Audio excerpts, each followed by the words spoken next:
Hey, what's up mga Carverman? Mga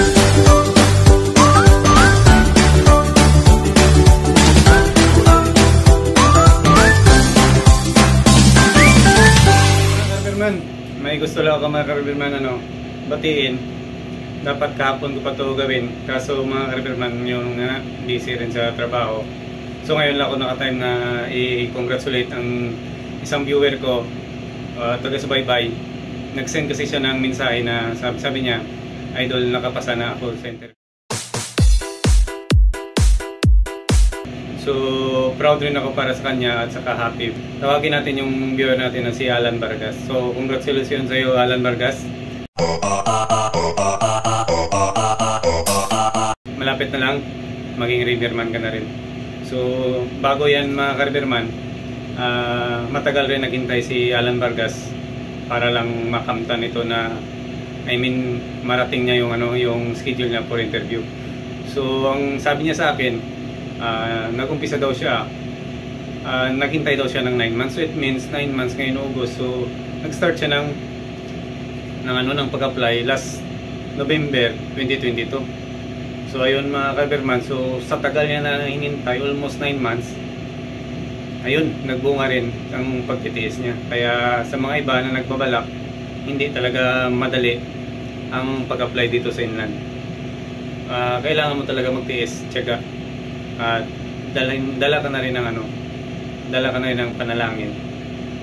Swertihin ka rin na maging isa ka rin sa maging Carverman soon. So ayun mga Carverman, bago kasi noon na interview siya, nagpadala siya ng mensahe na ayun, may schedule nga siya for interview.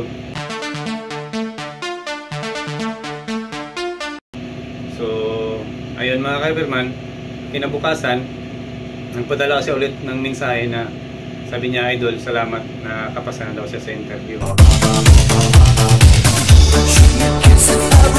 Kahit pa paano, yung mga video ko, akala ko nga boring sa iba, pero mayroon rin pala mga ibang tao na nakaka-appreciate or nakabigay sa kanila ng motivation.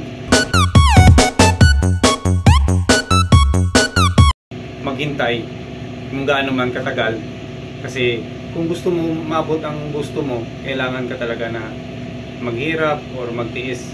Pero maabot mo yan, kailangan mo lang magpasensya.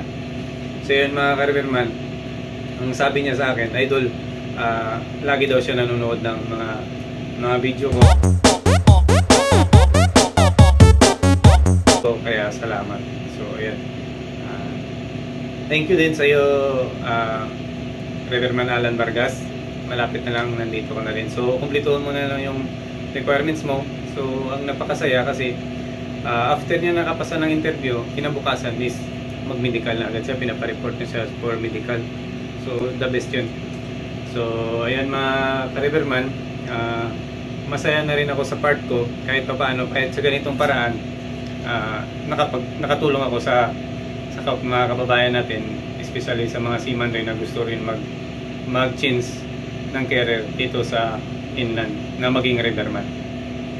So ayun, ito yung mga picture ni Alan Vargas bago siya nandun pa siya sa sea ship.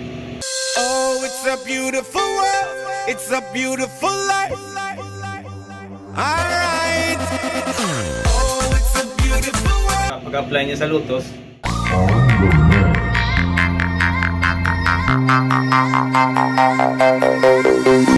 yan, makita nyo. So next sa photo niya mga Carverman, dito na yan sa Inland. So abangan natin yan siya makarating dito. So pagbutihin mo yung naiwan mo na requirements sa Alan Vargas, kasi malapit na lang, nandito ka na rin. So para sa akin at saka ibang mga Carverman, proud to me para sa iyo.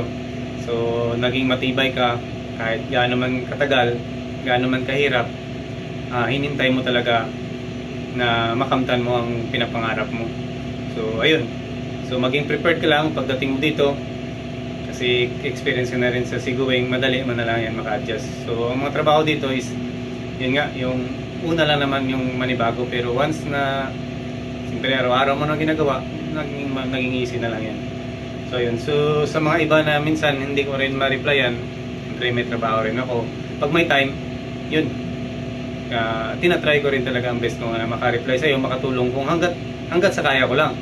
Pag hindi ko na kaya sagutin, so hindi ako sumasagot yan mga ka-repairman. So ang kaya ko sagutin, bigay ko sa inyo.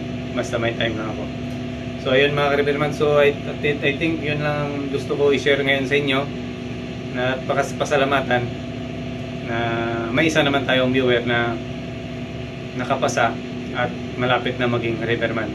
So ayun mga ka-repairman, have a nice day. Ciao.